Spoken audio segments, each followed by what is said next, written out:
In many quarters, there is a desperate need in America today, in America this week,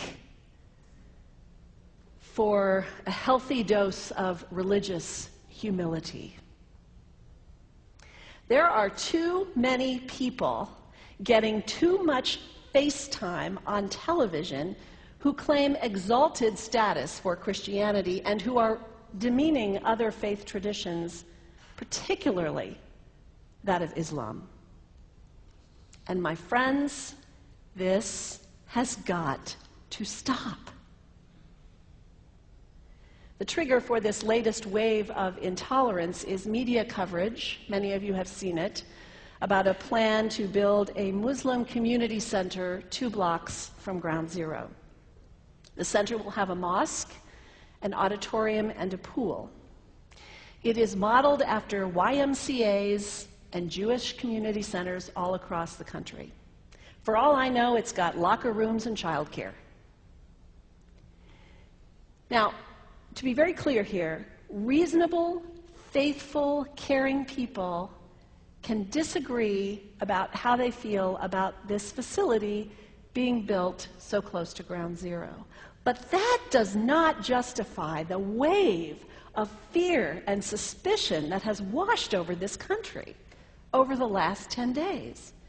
The media are now calling this a wave of Islamophobia that is sweeping across America. I saw a story this week on CNN about a minister in Gainesville, Florida, who has declared September 11th of this year Burn the Quran Day. Thank you for your reaction. That was mine. This guy is a minister at a non-denominational church called the Dove World Outreach Center. He said all kinds of disparaging, insulting, inaccurate things about Islam that I'm not going to repeat from this pulpit. His message is about hate and fear, and I can assure you there is nothing in the Gospels, there is nothing in the teaching of Jesus Christ that says anything about burning the holy texts of other traditions.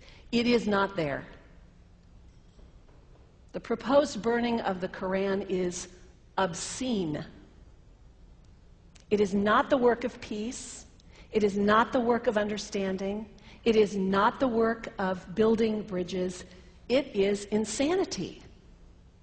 Now, the good news is there are a lot of groups, a lot of churches, even the National Association of Evangelicals, who are condemning this action and urging the church to cancel their event.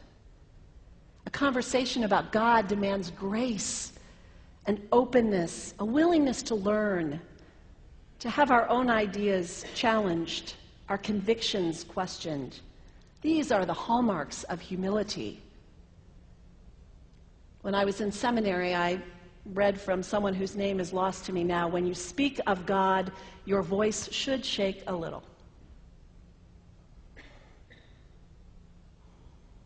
You know, Jesus had no time for religious know-it-alls. He saved some of his harshest criticism for church leaders, for the Pharisees, the religious leaders who were so certain about who was out and who was in, who was holy and unholy, clean and unclean. Jesus was forever taking all this religious certainty and turning it on its head. And we can only imagine what Jesus would have said about Pastor Terry Jones and his Burn the Quran campaign. I think he would say, this has got to stop.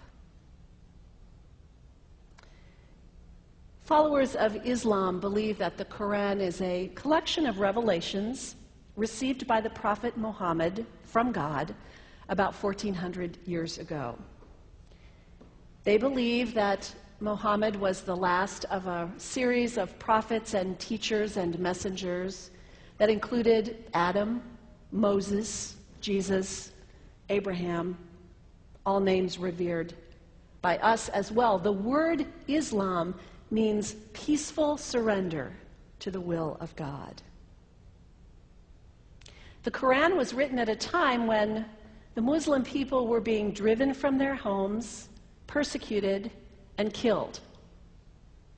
The Old Testament was written at a time when Jewish people were being driven from their homes, persecuted, and killed. And religious scholars will tell you that most holy scriptures have stories of war and violence in them. Throughout history, most faiths have used these texts to justify violence. And if there's anyone in this room at this moment who's thinking that I've got it wrong, after church today, pull out your Bible and look up Psalm 137. And you'll see that our own text has passages that can make us uncomfortable. But also, like the Bible, the predominant message of the Quran is of peace and care and loving God, justice, care for the neighbor, care for the stranger. In the Bible, we have thou shalt not kill. In the Quran, we have whoever kills another, surely he is killing all of humanity. And whoever saves the life of another, surely he saves the lives of all humanity. These are words of peace, words of faith, words that could save the world if we would take them to heart.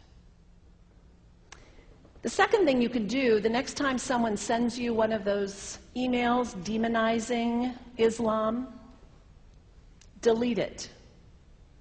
Don't forward it. Don't participate in the stereotyping. Don't give in to your fear. It's okay to be a little afraid. We all have those emotions. Just don't give in to it. Don't sign on for it. Don't focus on this tiny group of extremists who commit acts of violence. Focus on the hundreds of millions of Muslim people in the world who are people of faith, whose priorities and concerns and families are not so different from your own. And third, when you think of Muslim people, think of individuals. Think of the professor at Ohio State. Think of the engineer at Honda. Think of the teacher at the elementary school down the street. When you think of Muslim people, remember those who died on 9/11, not the hijackers. There was only a handful of them. Remember Mohammed Sunhami Hamandi. He was born in Pakistan. He came to the United States as a small child with his parents. He played high school football. He went to college. He became a part-time ambulance driver. He died, this Muslim young man, on 9/11, trying to rescue people and save lives. When you think of Muslim people, remember Mohammed Salahuddin Cloudhurry.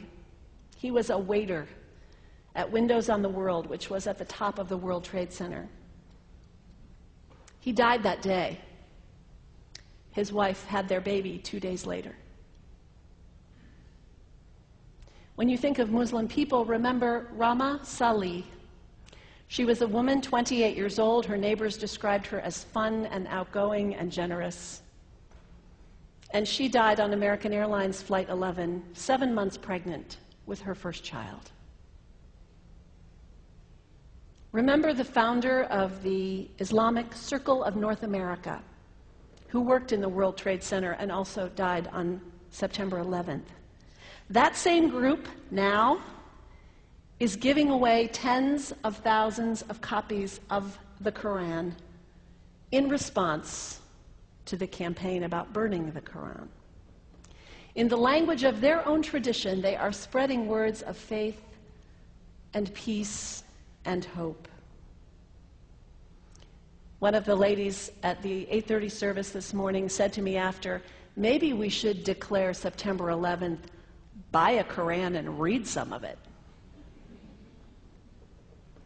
It is for us to share our message of love and hope and peace, but let us do it with grace and respect, and above all, humility.